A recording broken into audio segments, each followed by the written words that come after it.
Welcome to the Fitness Industry Council of Canada webinar, the pulse of Canadian fitness business. Brought to you by our sponsors including Matrix, ISOFIT, Stay Above Nutrition, and Zoom Media.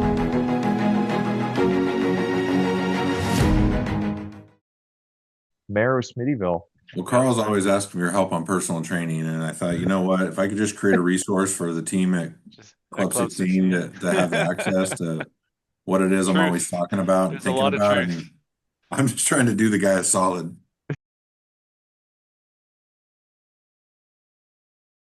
Or for a group that says, we support government advocacy, I say, great, how big a check did you write? So if I tell you I support government advocacy, like I'm writing checks to support it and I'm willing to show receipts. I can attest to that when Chris and I first met, one of the questions Chris asked me was, how much do you need for the Fitness Industry Council of Canada? I'll write you a check right now. How much do you need? Well, good afternoon, everyone, and thank you for joining us. I'm Zach Weston, Executive Director of the Fitness Industry Council of Canada, and I'm incredibly excited for the conversation we're about to have today. And our guest is someone who doesn't just follow industry trends, he sets them. And as the president and CEO of Fitness World, he is currently spearheading a massive $50 million expansion that is set to redefine some of the landscape in the fitness sector across Canada. But his impact goes far beyond the four walls of a gym.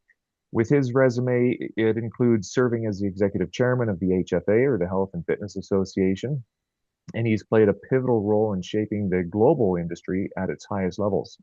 For those of you in the business of results, he is also widely recognized for his secret sauce in building and scaling some of the most high-performing, culture-driven personal training departments in North America, which I know many on this webinar today are excited to hear about. And if you're looking for a more candid behind-the-scenes look at the life and mind of a fitness leader, you've likely heard him on his new podcast, Smittyville, alongside the fantastic Chrissy Van. So I highly encourage you to check that podcast out. He is a visionary leader, a mentor to many, and a true powerhouse in our industry.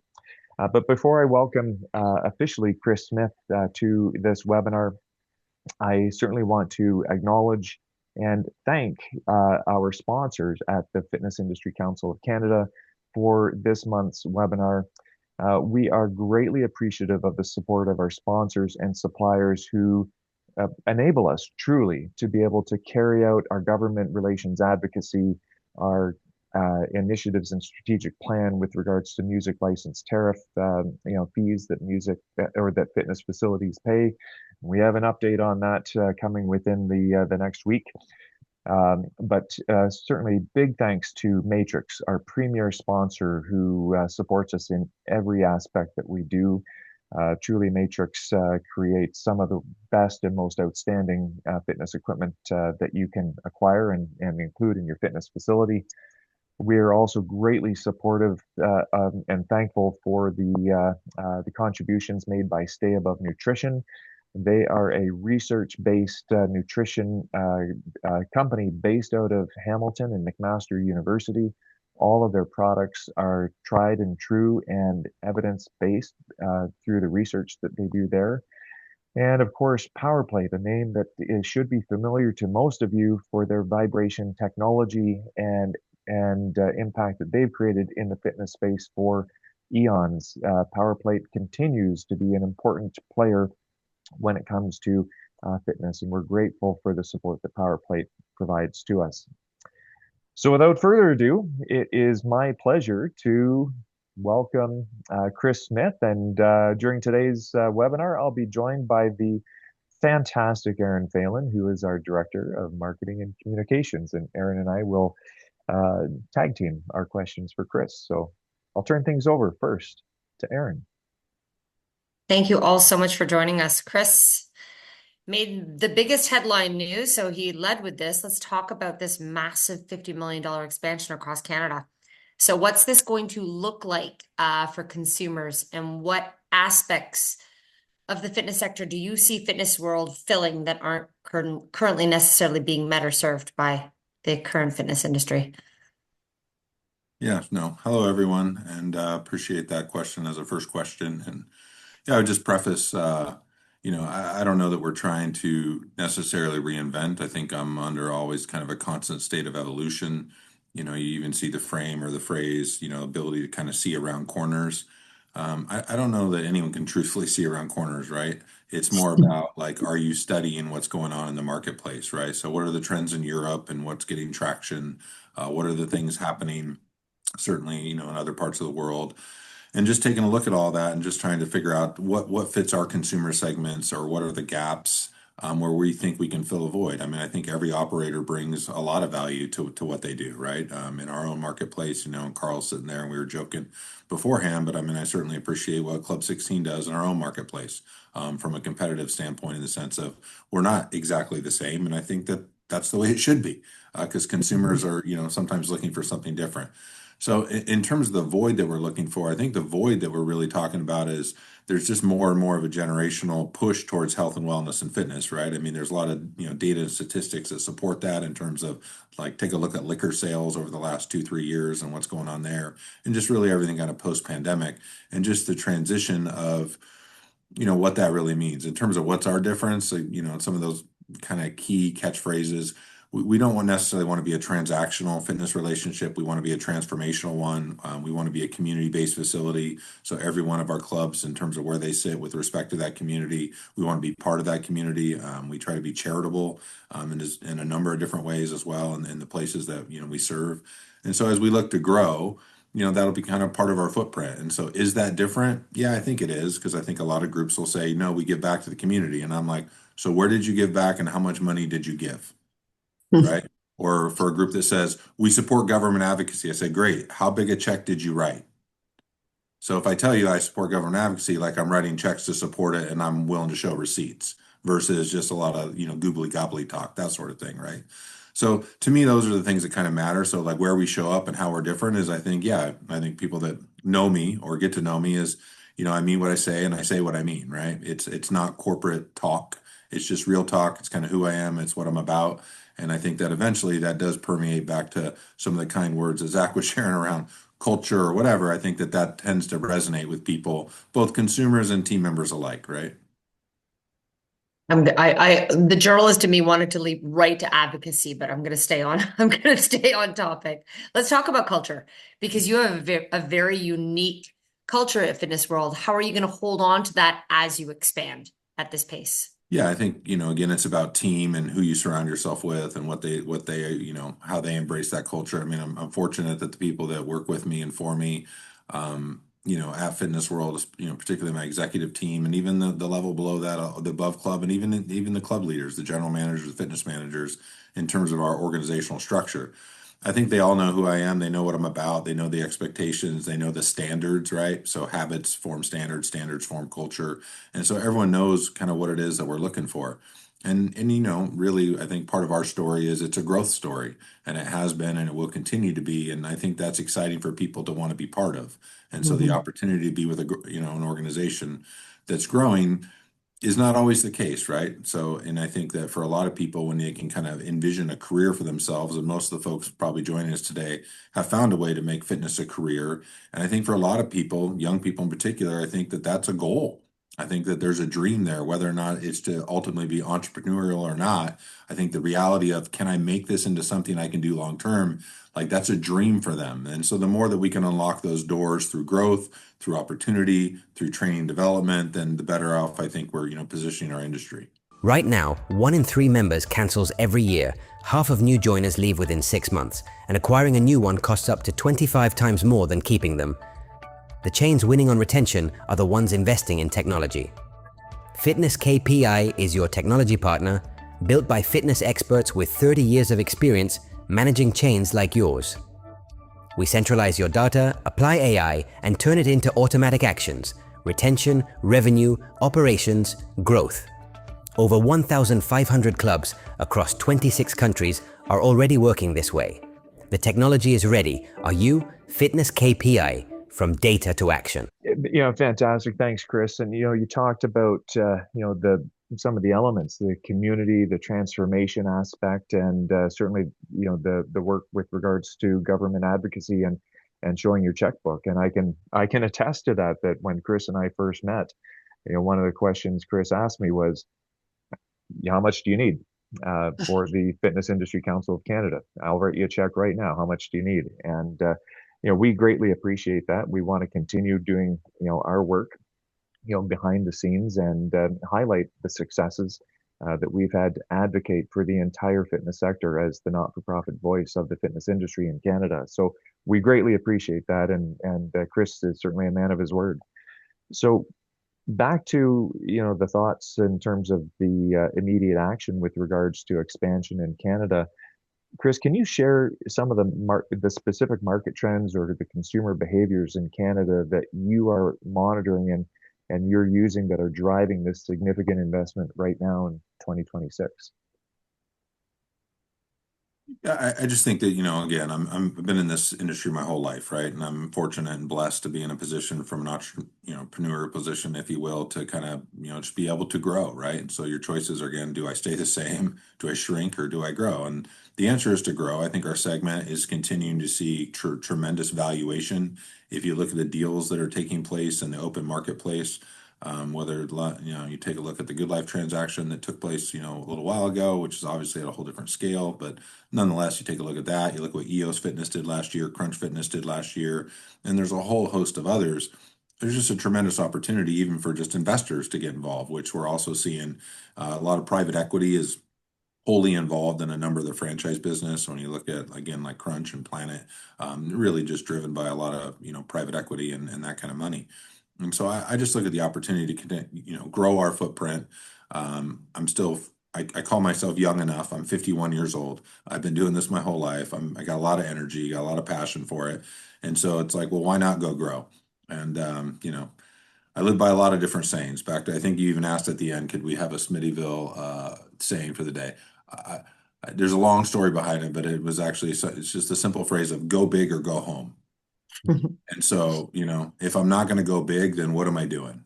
And I just think, again, smart, practical, pragmatic, whatever, but go big. And so for me, that's what it is. And so really that announcement around the $50 million committed capital was just an ability of I think the success that we've had and our ability to really truthfully had no debt on the business, really kind of clean balance sheet, and just my ability to kind of go to my banking partners and look at some cash flow and just say, hey, let's get after it.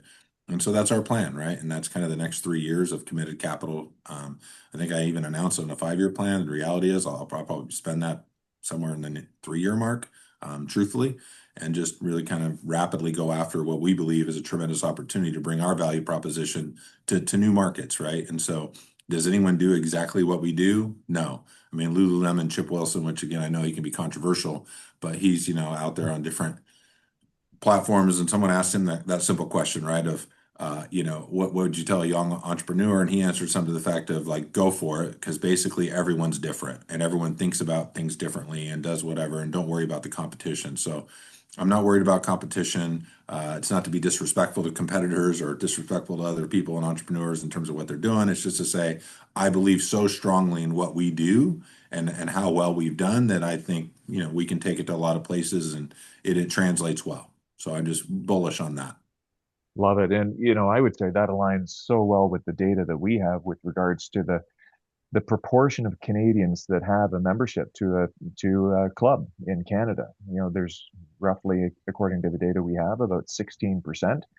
So arguably 84% of Canadians haven't yet figured out that they need one. And it's the place where they're going to augment and improve their health, their fitness, their athletic performance. And, I think there's, significant room for more opportunities for members, and love that attitude with regards to we're a little bit different, and there's a consumer segment that aligns with what you offer. Yeah, appreciate that. So you spent a period of time with Liz Clark and the HFA, and if you reflect on your tenure as executive chairman of the HFA, what would you say, Chris, is the single most valuable lesson you learned about the global fitness industry's resilience and future? I think the resilience side of it is, again, speaks to the data when we look at the acceleration of, clubs and clubs growth and, lower attrition. And again, the generational differences in terms of what we're seeing with Gen Z and their engagement in the industry and health clubs in general. I mean, there's a lot of data, back to data, that's pointing towards just the engagement side of it and the resiliency of what we're speaking to. In terms of, my time on the HFA board, believe it or not, was actually 7 years. Wow. 7 years on that board. Wow. So a long time. And so what I tell you is, what I learned was that the speed of government is the speed of business sometimes. And, and again, if you're in government, you're in business. And if you're in business, you ought to be in government. And I think that that's kind of maybe where we get it wrong, right? And I do think that you don't understand how often legislators and government officials, both sides of the border, if you will, whether you're talking about the US or certainly from a Canadian perspective, the policies, the decisions, the things that they're discussing certainly affect our business on a regular basis, right? I mean, yesterday or a couple of days ago, the Vancouver Board of Trade, the current mayor announced that he's going to renovate and spend $400 million or whatever it is on all these new rec centers, right? Which is fantastic, except for there's private business that's, potentially competitive. And again, those are funded by tax dollars, and that's a whole other conversation that I could do a whole webinar on in terms of what I think is a farce. But yeah, I just think that the speed of government is very slow. And so I think, again, a lot of people say, well, okay, I'll write a check to you, Zach, and I expect you to get this done this year. And then you're going to be like, probably not going to happen. So what we have to understand is it's an investment. So if we want to change the tax code, and if we want to have, bipartisan across aisle agreements and relationships with, multiple people, that's what it's really about. I think lobbying sometimes gets a bad name because it's people that are just kind of cutting checks to people to go away. What we need to do as an industry, particularly in Canada, and continue to do the good work that you're doing, is just building relationships, because those relationships ultimately will then be the partnerships, if you will, that we need to make meaningful change. It's not necessarily about the money. The money gets you a seat at the table. If you don't have a seat at the table, then you can't have a conversation.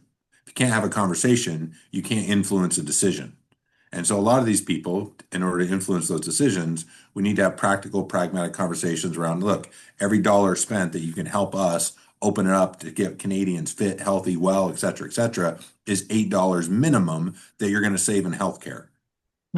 So again, you hear about all these different provinces and all the different mayors and everything else talking about budget deficits and budget program, this and that. None of them have actual budget deficits. They have structural budget deficits. I mean, you hear about people that are cutting police and fire and whatever. It's insane. Emergency services. There's no need for that if we could get more people moving and we made fitness more accessible. And so how do we get that message through? How do we share that? How do we get the government to truly buy into it? And again, back to lessons learned. I know I'm going a bit of a soapbox, so I apologize, Zach, but the way that a lot of these guys look at it is they'll look at it on a 10-year horizon, unfortunately. So when they look at like the cost to expense ratio of how government uses it, they use some what I would call archaic algorithms that are just, again, not practical. And so you got to kind of look at their math, and you're like, the math ain't mathin'. Like my math's pretty clean, and their math doesn't math necessarily very clean, but unfortunately, that's just, again, how government works. So the biggest lesson is government is slow. But if you're consistent and persistent, I do think you can have an influence. And I would also, I guess, one last point I would really share is, as much as we talk about FIC and federal legislation, it's really provincial. Right. So we have to really kind of be province by province, very active in order to really make an impact. And then you can still have your long-term big picture federal goals, if you will, but it's really province by province that we have to, build relationships and do all that. And I know that there's a number of people that have done a fantastic job in the province I operate in BC, in terms of building those relationships, over years of time. And I think that that's really important and critical. Completely agree. And, when you talk about the investment made at the municipal level and the impact of taxpayer dollars supporting the creation of facilities, which, I think we'd all love to have access to more, but the reality is that the private sector has largely built facilities that have capacity. And speaking with David Hardy not long ago at HFA, and he said, do you have any idea what the deficit for simply the city of Edmonton is, as an example? You highlight the investment that Vancouver is making, but he told me that the city of Edmonton has a deficit of $4 billion. And then you magnify that across the country, and then you start to ask the question, why are we not partnering, a public-private partnership with the private commercial fitness industry across the country to enable more Canadians to get access. And that's a big part of what we are trying to do, and completely agree with the advocacy work we need to do, not only federally, but also provincially. Yeah, and again, I mean, I would just also just take a quick moment to share that, like, so again, how do we fix that, or how do we bridge that? I think part of it is there's a bit of a reputation management challenge that's happened at times, and it's probably likely no one that's even here today, but maybe this message will get out to them. All the bad actor stuff that our industry takes on, right? You have to understand that government officials look at that and they magnify it, massively. So in other words, if you're like, well, I'm going to skirt the consumer protection law, I'm going to get an extra 15 days of billing out of every customer and just see how long I can get away with that. Well, you might get away with it. You might get away with it for a really long time, and potentially that's really beneficial to your bottom line. The reality is you're setting the bad precedent for our industry, right? Mm-hmm. So this bad actor, bad business practice, not treating customers the right way, all that stuff that eventually gets to government is the stuff that they'll use as a holdback against our industry. And again, even if we're saying, well, that's only 2% of the people in our industry, like we can't be held to account for that. You can and you will be held to account. And so that's the hard part, right? That's the real fight, is to make sure that those individuals that may or may not, be doing things that are not above board, that we make sure they understand the long-term ramifications of that, which is it's just negative, right? And really no one wins. It's a short-term win, if that. And so that's a lot of what holds people up. I mean, I know from conversations, I've sat across the table. I had a meeting in the White House last year. I sat across from senior White House officials, and somebody was telling me about a bad cancellation experience that their mother had in a gym when we're trying to have meaningful conversations. And it's like, all we could talk about was this person's mother who had a bad cancellation experience.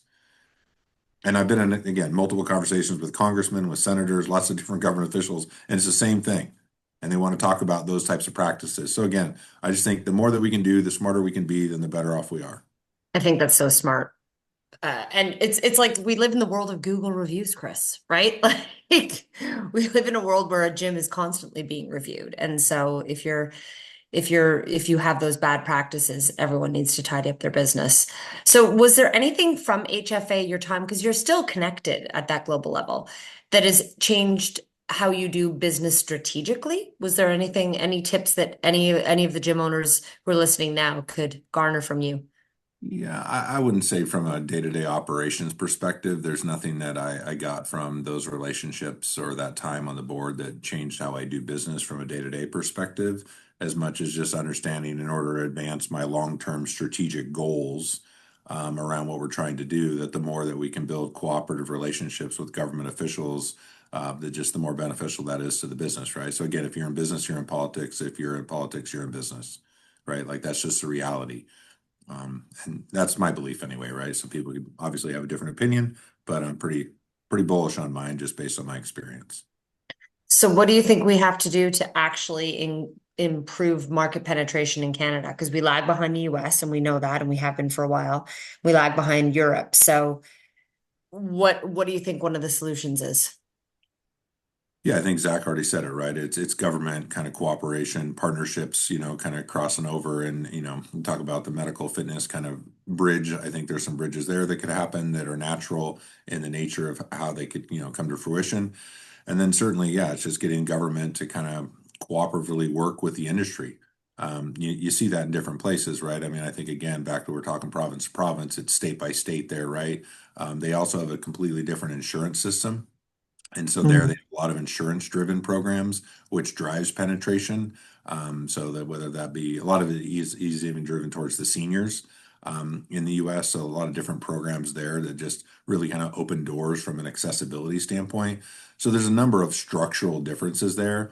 I mean, I think, the changes in the line in the tax code here in Canada and just making, fitness expenses reimbursable is really what we've been fighting for a really long time. That's kind of a necessary first step. I think there's other tax breaks and incentives that could be driven from a participation perspective. All operators have the data on usage, which could easily be, shared from a public perspective, and often is even for corporate, say memberships. So that data being available and accessible could be used to create tax breaks and incentives for individuals from, healthy living. So back to the dollar invested in fitness, if you will, and the $8 you save in healthcare. There's just a lot of things, right? I mean, cardiovascular disease, obesity, all that stuff remains some of our biggest, problems and challenges that we have as a society. I go on and on here, but it doesn't necessarily affect what I do day to day, right? Like we're in the business of health, fitness, wellness, getting after it. I just want good strategic partnerships. So those people, I want them to know what we do. And back to what do? We make a difference. How do we make a difference? We help people live healthier, happier, better lives. How do we do that? We help them be strong. We help them be, cardiovascular health. We help them because maybe they had social and anxiety barriers, mental, etc. And they come to the facility. Like there's a whole bunch of ways. And so it's just getting people to get it because there's so many people that just don't get it, right? Still, unfortunately. Zach and I were talking about this on our call yesterday. Actually, this is different from the questions, but we're never going to have 100% penetration, right? Like we're never gonna sell the gym experience to 100% of the population, but we certainly can do a better job of exactly all the things that you've just outlined. We might be able to if we reinstitute physical education into all schools. So for some reason, we took physical education out of the curriculum in many of our schools. Again, both sides of the border, which makes zero sense. They eliminated music, which there's lots of studies showing the music and what it does even for students' ability to do math and so on. So I agree, we might not get to 100%, but can we make massive, meaningful change? We can, and those behaviors need to start at a young age. So if we're really worried about all of our children getting habituated to the blue light and all the rest from the screen time, I got a really simple solution. It's called recreation. It's called playtime. Let's get outside. Let's go run around. Let's kick a ball, do something.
Chris, you've got a bit of a unique perspective because you've been operating on both sides of the border.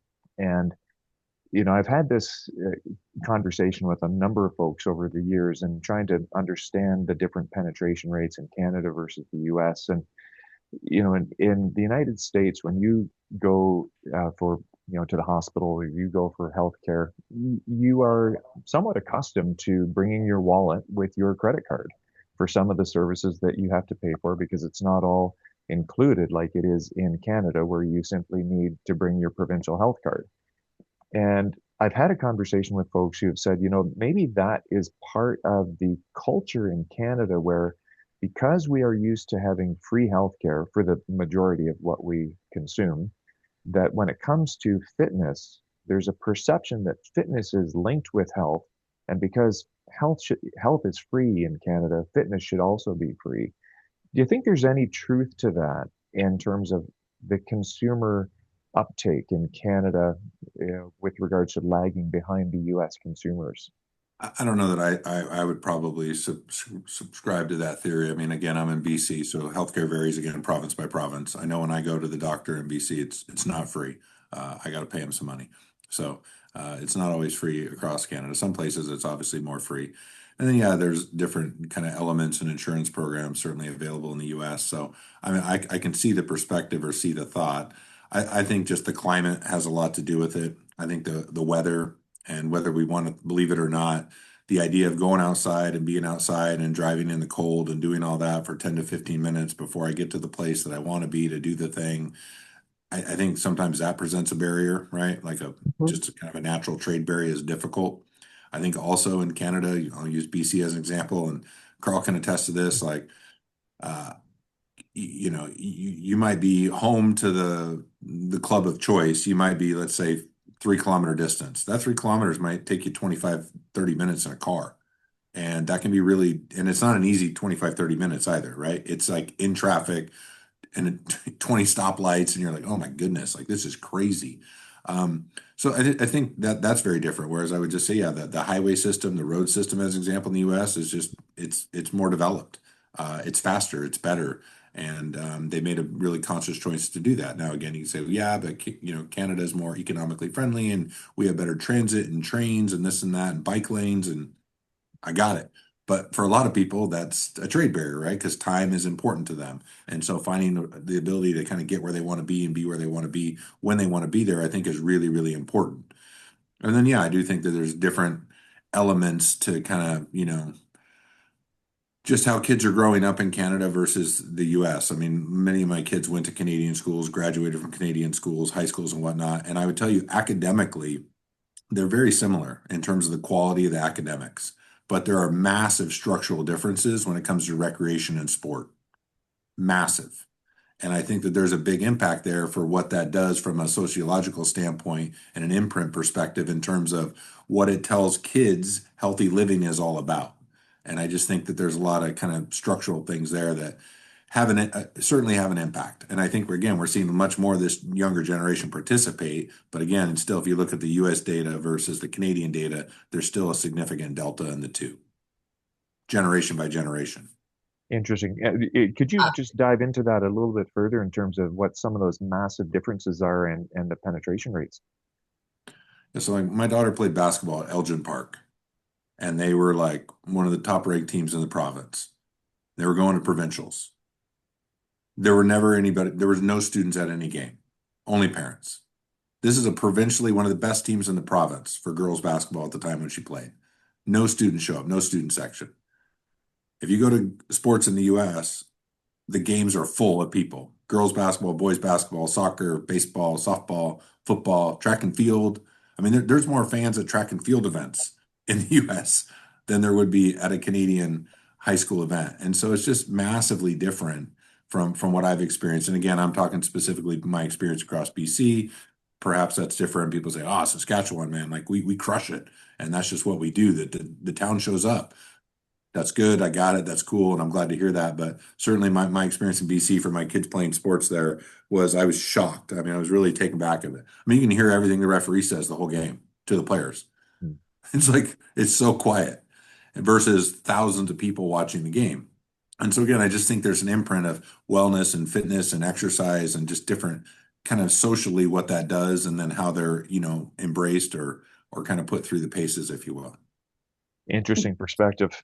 Appreciate that. But before we move on to personal training, which I think a lot of people want to know about, growing their own revenue model, I've had a question come in about how you actually scale and expand. And I want you to, I know this isn't on our list of questions. If we have someone who's watching this webinar who is live right now, who has one location and they're killing it. They've got a great community, they've got a great setup, and they're thinking, okay, I moved to 2 or I moved to 5 or whatever. How do you actually do that? How do you actually scale and expand your business?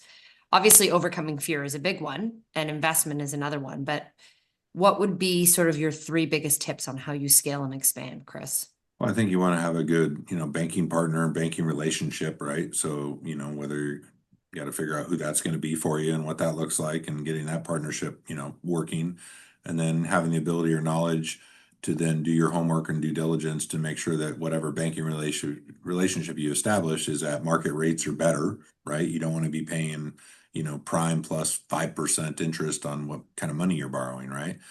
If you're going to use money to grow. I would say, yeah, you want some type of debt facility and structure where you feel really comfortable and confident that your existing business could service any kind of covenants that would go with that, just from a comfortability standpoint, right? So yeah, I mean, that for me, I look at bank financing as a traditional kind of way to grow.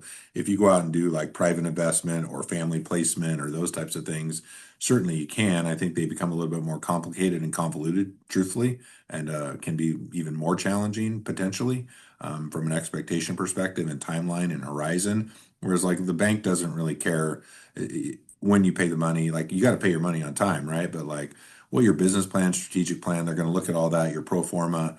So you got to build all that out, right, to be able to share that, to demonstrate kind of what's going on. So having the ability to do that. But I would even tell you my experience is that people buy people. So if you're like, man, I'm not really good at speaking and I struggle in a room full of people, you're going to have a hard time getting the bank to buy into your pro forma, no matter how well your business is performing.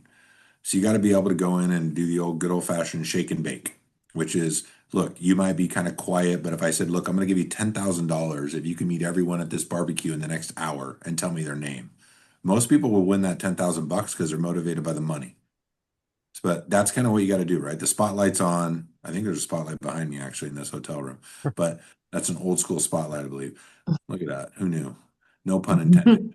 But yeah, I think you just got to be able to go do that. So my advice would be, again, second thing would be A, look at what kind of financing you want. B, make sure that you know how to kind of carry a room and be present and have the presence necessary to do that, right? So you got to have the right energy in the room. You're energizing those around you to demonstrate what edge you have and your ability to go execute your plan, right? Those are Jack Welch's 4 E's right there. And so having that kind of concept to do that, I would say is the next thing. And then the third thing is we already talked about it back to the early stages, like, if you're going to grow this much, how you going to do it is you got to have the right people.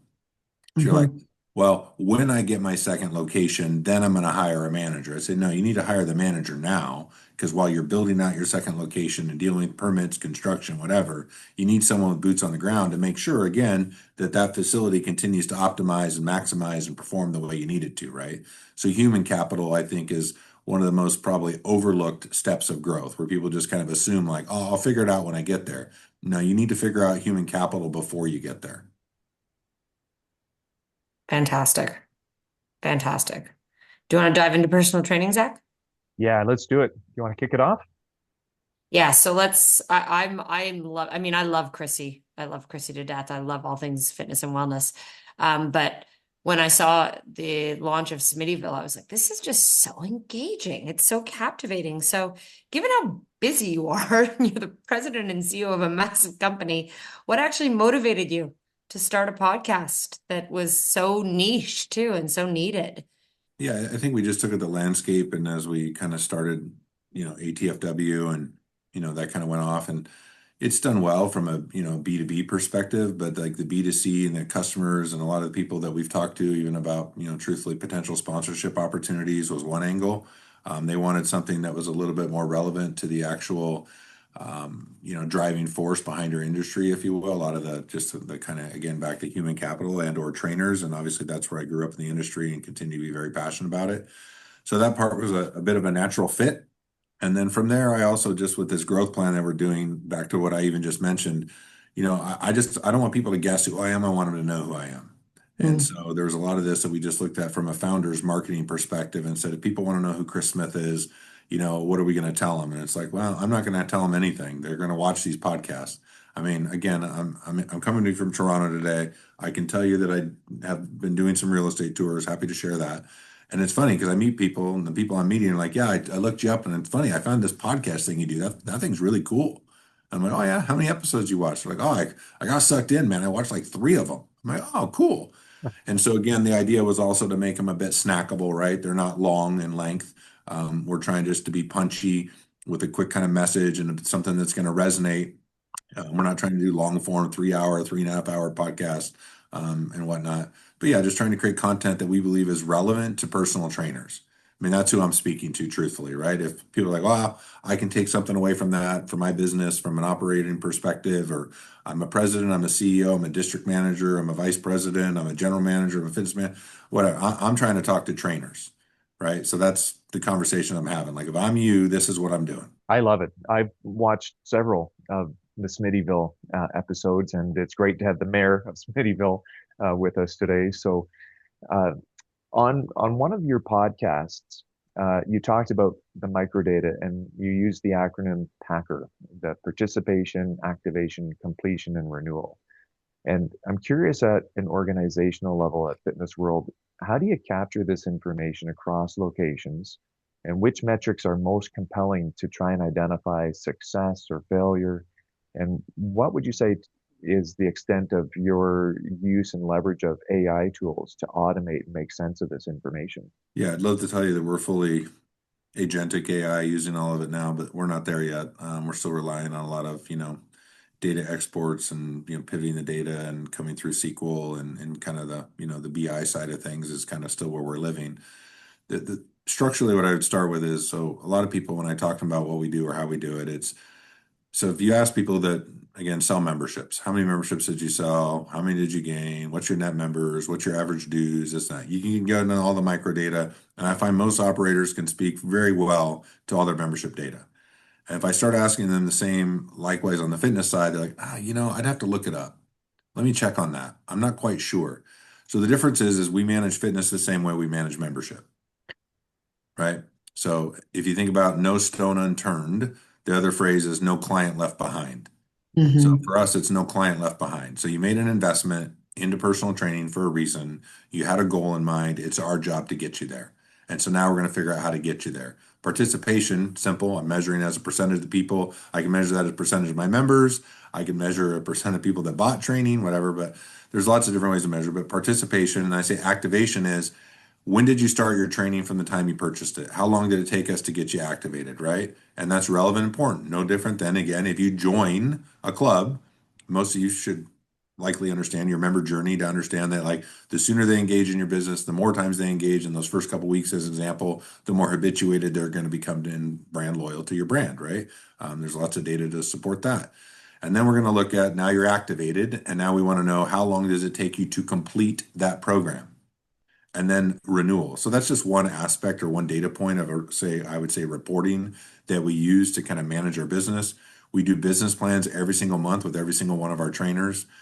We do a renewal calendar that we do. And again, a lot of those things are a bit automated in the nature of how they come out of our data sets. Those business plans are all built upon. So Zach, you're a personal trainer for us. I'm going to say, Zach, you're doing fantastic. Your first month you did 52 sessions. Your second month you did 78 sessions. What are your goals for yourself this month, Zach? What would you like to do? And again, when we hired you, Zach, you said your financial goals is you wanted to get to a place where you were taking home no less than $4,500 a month. And so let's talk about your paychecks. Let's talk about where you're at. So when we're doing a business plan, it's not Fitness World's business plan for Zach. It's Zach's business plan for Zach, right? And it's based on your goals that you have and how we can help you mechanize within the system to get there. So then we're going to say, okay, Zach, you did 82 sessions. To really ultimately get where you want to be, we got to get you to 120, right? So the map is, maybe we'll get there this month, maybe we don't, but here's how many new business, units, if you will, you're going to need to generate in order to generate that many new business units. And again, it's got to be practical. I can't say, go get 12 new clients this month. You're not going to do that. You're just not. Maybe every now and then you get someone that walks in your building that does, but that's not average, right? So it's got to be practical, and we back into that, and that's part of the business plan and the coaching and everything else that we're doing to help you get there. Again, other stuff that we're doing. So we have a personal training school. We do multiple days of onboarding for all of our new trainers, right? So they go through what we call Lift. It's a 4-day course to start off. After they go through that, they're going to work in the club for 30, 60 days. They're going to come back for Lift 2, where they're going to come back and go through some additional training. And so we're investing, right? So they've made an investment in us. We're making an investment in them. It's an informed decision on both ways. We have high standards, high expectations, so on and so forth. But again, yeah, so do those clients. So do the people that are spending hundreds and thousands of dollars on their own goals, dreams, hopes, aspirations. And so our ability to deliver world-class customer service to make that come to fruition is really important. So yes, Packer is one piece of data that we use to ensure that no client is left behind. I know it was a lot. I apologize. No, No, I love it. Sorry. Zach. I was just going to build on that, and that depth is, I think, what people are really interested in. And as you talked about the training that you do for folks after you hire them, I think that's outstanding. I think we all recognize we need continuing education in this field. I'm sure most people on this call, were educated before GLP-1 medications were a thing to, think about. But I'm curious, as an owner operator at Fitness World, are there any certifications or education that you have identified that are nice to have or must haves, or is that not something that you need at Fitness World? No, you definitely have to have a certification of recognition when you come to work for us, and there's some that we don't recognize for sure, and I don't want to say the ones we don't out of the sense of offending certain groups, but I don't think all things are created equal for sure from a certification perspective. So your ability to go online and say, I got a PT certificate this weekend, I'm going to be like, that's like saying you got the marriage certificate so you could help your cousins out. Not really what I want to know, right? I want to know that you've really kind of gone and done some homework and done some due diligence. You've done some practical work, like you understand kind of how to really connect the dots. I mean, the ability to do assessments and really understand how the human body is moving and the cross-functional planes, and just all the stuff that's going on there. It's not something you figure out in 3 days over a weekend. Agreed. And so, yeah, there's certainly the credible ones are the ones that we do. My personal training school, we're affiliated with NASM and have been for quite some time.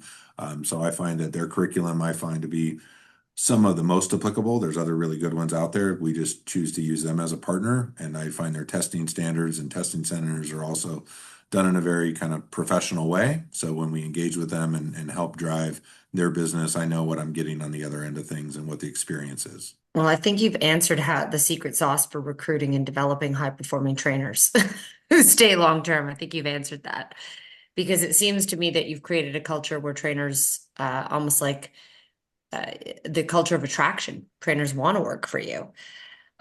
So is that the secret sauce? Is it, are you looking at personality? Like what is your secret sauce for building this successful training department that you've built? Yeah, every club is different. I'll give you a story from a long time ago when I first came to Canada, some 16 years ago, and I walked into our Richmond facility, and I was noticing all of the Asian folks that were part of that community, and I noticed that the club had been struggling in PT, and we had a staff of all white trainers. And I said, "How many of you speak Mandarin or Cantonese?" And they were like, "None of us." I'm like, "Interesting." So I just started hiring Mandarin and Cantonese trainers, and the business took off. Like, big shock. So I also think, yeah, your staff has to reflect the community. Yes, personality is important. I look for personality probably more than anything, right? Do you have the right kind of it? And it can be defined as a lot of different ways, but you have to have it. And so that's just the ability to kind of connect with people. You can connect in a number of different ways, but if you don't have the ability to connect with people, you don't have it, then you're really going to struggle as a trainer, because I think that's what it's all about, is, helping people and again, making those, those connections. So we look for a number of different things. I mean, we've actually had a lot of success recruiting our trainers off the workout floor, members that are looking for a career change, looking for something different. And it's like, well, they're not certified. And it's like, well, they start working for us just as a front desk person, as maybe a bit of a side hustle. Well, they've got their real gig going on. And then we use that to scholarship them into our personal training school, where subsequently they go from the personal training school, they come out of the school, they get placed in a club, and then they might do the 2 canoe system, which I'm okay with in the beginning, but in the long term, it doesn't work, right? So if you got 2 canoes, 1 foot in each, and you're trying to row across a lake, I don't care how strong your abductors are, at some point you're going to fall in the water, right? Splashdown. And so at some point you got to make the leap. But in the interim, right, to kind of get somebody up and going in their first 90 days, it might be necessary that they stay with what has been their main hustle for a while they're building up what is their side hustle, and then they transition out, right? Because it's hard to go from 0 to 60 in 1 second. We're not the dual motor Tesla, right? Like it takes a little bit of time. So I guess to answer your question, Aaron, there's not necessarily one thing, but is personality important? Absolutely. Is your certification important? Absolutely. Do you connect with our culture? Do you understand the like what it is we're about? Because again, you're making a decision too, right? Like oftentimes we're getting all that information from an employment perspective. And we check all the boxes. Like they check everything. This is gonna be amazing. It's like, yeah, but did you check all their boxes? So like, what did you expect? Where do you want to work? What type of culture do you expect? Because we want to explain, we do monthly coaching, we do monthly business plans, we do this, we do team meetings, we do all kinds of other stuff too, incentives that some don't do. So part of what drives our culture is we're very incentive driven. So I like to reward good behavior. So we're not quite in May yet, but in May, I'm taking 54 people to Mexico. We're going to Mexico for like 5 days to Cabo, all inclusive, all food, all drinks, all travel, everything paid for. 54 people. Is that all trainers or is that across the whole staff? It's across all staff, but there's a good number of trainers that are going, and we do all kinds of crazy trips and fun stuff all the time, right? And so I believe in back to like, if I'm going to say, well, I care about my employees, I care about my team members, and how? Show me. Like, what do you do? I got receipts. We buy people shoes, we buy Apple Watches, we buy iPads, we do all kinds of crazy stuff. And again, is there an investment there? Absolutely. I've even shared it, man. I've told my team I spend probably nearly $500,000 a year on this type of stuff or more. It's an investment. I love that. Getting the right people, and as Paula Comfort, who's here, will tell you, getting the right people is hard, but keeping the people that you need is also difficult. So I love to hear, the strategies of what you're doing. We had a question a little while back from Brett in our chat when you were talking about that conversation that you have with your personal trainers. He's asking, what is the number one resource they request from your team to help them reach their goal? I think this was when you were talking about me in terms of the number of sessions that I delivered in a month. Yeah, I'll give you a little hint. Everything I've talked about on Smittyville so far has been trainers asking me those questions. So I'm answering questions trainers are asking me. And so I think it varies in terms of what they're looking for, but I would say more than anything is they're looking for an inclusive environment. And when I say inclusive, I mean like that includes them, right? Because everybody's a little bit different in terms of meeting them where they're at, just like we talk about meeting members where they're at, meet your team members where they're at. What we find, again, back to the reason we do what we do, the monthly coaching, the monthly business plan, the onboarding system, everything we do is because we have found that over time, that creates the best environment for trainers. So number one thing they want is education and resources for us. Now, I've also talked to other trainers in other clubs where I'll say, what's the number one thing you wish you could change? It's like, man, I wish we had a hack squat. And I'll go, okay. Now all my clubs have a hack squat. So they don't say we want a hack squat. All my clubs have a hack squat. So they don't ask for a hack squat. But they might say, we wish we had more kettlebells. We wish we had this. Or my sessions would be better if we had more bands. Sometimes it's really simple stuff. I think the question you're asking is actually probably best, boys, to your trainers to ask them, right? Just go ask. And we do that frequently. So back to like, I often will speak to some stuff, and I think I've already spoken to it on Smittyville a little bit, but like, what's the love language? So there's books written on this subject for men and women. I also believe trainers have a love language. But at the same time, just being able to ask people like, hey, what could we do to make it better for you? What are members telling you? And ask your trainers.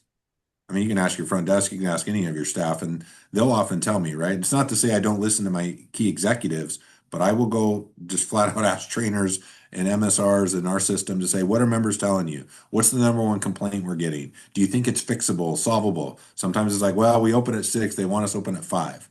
Okay, can we open at 5, team? Why can't we open at 5? Are we prohibited by the lease? Like, what's the deal? Can we because again, if it's good for the members, it's good for the business, and I want to figure it out, right? So I think there's lots of different ways to do that. But again, even back to the example of this stuff. So this contest. So I did a giant Hawaii contest 2 years ago. People went wild for it. Last year, I said, let's take a different approach. Let's do a trip to Kelowna. We'll do a trip to here. We did a lot of regional stuff and stayed very Canadian. And then the team was like, that was fun, but like, can we do a big trip again? We really want a big trip. I said, you guys want a big trip? Yeah, we want like a big trip. I said, where do you want to go? We've never gone to Mexico. Can you take us to Mexico? I said, let me see what I can figure out. So even that, right? It's not me just going, oh, I really want to go to Mexico. No, this is where the team has to go. So I created a big trip, created a big Q1 contest, and we're taking all those people to Mexico based on what it is. Even if we're going to do a small sprint or a contest, it's like, again, what is the currency that's going to drive the outcome that we want? So again, the business reality is my filter for my team is it good for the member? Is it good for the team member? Is it good for the business? If it hits all three, that's clearly a win, right? But I have to know all three in order to create that win.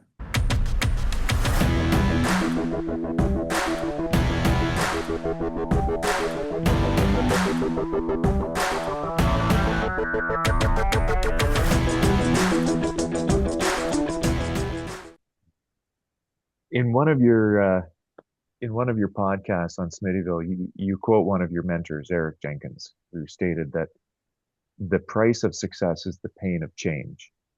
Broadly, in your opinion, what would you say are the top three things that personal trainers need to change and start doing? And what might the top three things they should be that they should stop doing to improve their success and get in on these trips that you're offering? Yeah. So the price of success is the pain and change. So, you know, my story goes way back, right? Obviously, I'm getting old now. But when I was trying to play professional football, the thing that truthfully kept me back, because I'm a giant guy if you've met me. I'm 6'5", nearly 300 pounds, still strong as a bull, like it's ridiculous. And I've always been that way. I was very athletic, had a 36-inch vertical leap, could bench press 225 36 times, ran a 4.7 240 at the combine, like crazy, crazy freak athlete. And then I had guys tell me, hey, you're probably not going to get drafted after all. At the very end, like the week before the draft. And I'm like, well, why? They're like, dude, I'm All-American. Stats through the roof. 17 sacks in a season. Senior year in college, right? Like crazy. They're like, yeah, but you're not very coachable. I'm like, what do you mean? They're like, you got a pretty big chip on your shoulder, man. And like, you're probably not going to get drafted because in the NFL, coaches don't have time for that. I was training 3-4 times a day for 6 years to try to get myself in a position to realize my dream, to then have NFL scouts tell me, you're not going to get drafted, and here's why. And then it's like, that's pretty brutal, right? And so it really was early on in my career. And yes, a gentleman like Eric Jenkins at 24 Hour Fitness unfortunately passed away during my time at 24 Hour Fitness early in my career, but I was fortunate to get enough mentorship from him to get some really valuable lessons, including the one that we're discussing. So when I started as a personal trainer and I started having some success in the business, and again, I was successful as a football player, I just made a decision that I was just going to really shut my ego down. I was just going to shut it down and just not have that same ego. Now, it doesn't mean not be confident. There's a difference. I still wanted to be very, very confident, but I didn't want to have the same kind of ego that I had had as an athlete. And so I think back to like, what's the first thing I think people can do? Yeah, shut your ego down. Humble yourself to understand that you're not as smart as you think you are. There's a lot of other smart people out there. Open yourself up to learning and developing and growing as a human. And again, that can go in a lot of different ways. So we're talking about like IQ. Can you improve your IQ? Yes, you can. You have your EQ, your emotional intelligence. Can you improve it? Yes, you can. And in this industry, you have your BQ, what I like to call, which is your business intelligence. Can you improve it? Yes, you can. Can you stay humble enough to do so? I don't know, right? That's an individual question, right? And so for me, I've just always tried to stay as humble as I can. Not confident. I want to be very confident in what I'm doing once I get to that place of confidence. But it's understanding that. So again, that price of success is the pain of change, is understanding what that pain is. And for me, it was shutting down my ego and humbling myself to listen to those around me and do what I was told. So if my manager told me as a young trainer, this is what you need to do, I wasn't like, but why? But I think I can do it this way. Can I try this way instead? Do you care or do you mind if maybe, like in my experience, what I know how to do, so what I think would work, like, look, if you didn't give me an unlawful order, which is lie, cheat, or steal, then I'm Harrison Ford, man. I'm taking the leap of faith. I'm taking the step. I'm just stepping. You told me to go. You didn't ask me to lie, cheat, or steal. I'm stepping.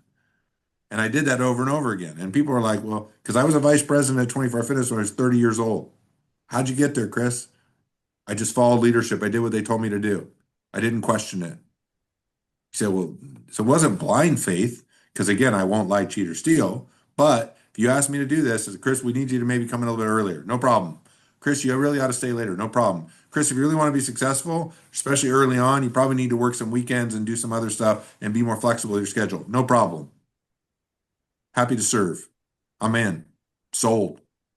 And so I think that that's a big part of it, right? And that's just still what we fight, I think, culturally, right? Is people want to bring all their own ideas to the table. And it's like, it's not that I don't appreciate your own ideas. It's that I have a recipe for success that I know it works. So why would I let you experiment with your recipe when I know mine works? I'd rather you get up to speed, get cranking, get making money, and then let's layer in all the things that you do bring to the table. It's not that I want to suppress it forever.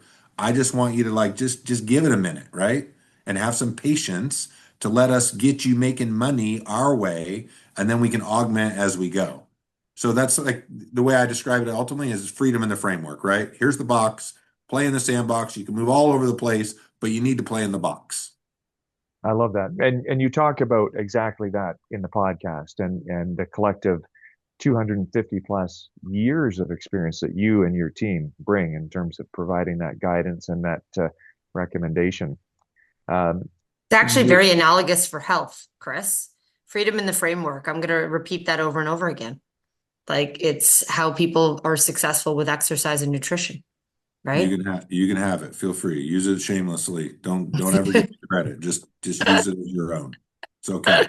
I took it from somebody else, so feel free. we're approaching an hour, and this has been a fantastic conversation with you, Chris. And you've provided us with a Smithism of the day already. Go big or go home. But I do have a couple rapid fire questions for you before we leave, and we'll open it up for anybody that wants to stick around for a few minutes for other questions. But um, first question for you, just rapid fire, whatever comes to mind. What's your favorite post-workout meal? Protein shake. Are you a morning person or a night owl? Both. I thought you were going to say that. One piece of gym equipment you can't live without. Olympic platform. The first song on your workout playlist right now. I don't have one. You don't need one. I like to just listen to the weights clang and bang and be able to say hi to people that are walking by and just be fully present. I don't listen to music when I work out. I'm OG, man. I'm old school. Love it. Love it. Well, Chris, this has been outstanding. I really, really appreciate you taking the time out of your schedule to join us. I know you're tremendously busy, but we greatly value your time and also your support through Fitness World for the Fitness Industry Council of Canada and all the advice that you've provided to me on our one-to-one calls. So thank you very much. I appreciate being here, and let's just keep cranking with FIC. Let's do big things, man. You got it.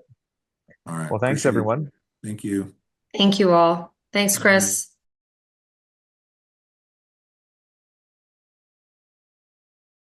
Hey, Carl. Thanks for joining. I'm early. I know. But Carl, why would I tell you that? Why would I? Because we're Listen, best friends. I thought we were best friends first. we're friends. I would actually say we're very friendly. I don't even know if Friendly. we're Yeah. friends. Yeah. I don't know if we're friends. I mean, you've never invited me over for dinner or anything like that. So until that happens, That's fair. I took you for breakfast. my mother-in-law commented on one of them, and she said the message was great, the language was poor, or something like that. And then Chrissy, who helps me manage it, replied, comment noted with the city bylaw office. We agree. Small fine will be paid and message stands or something like that.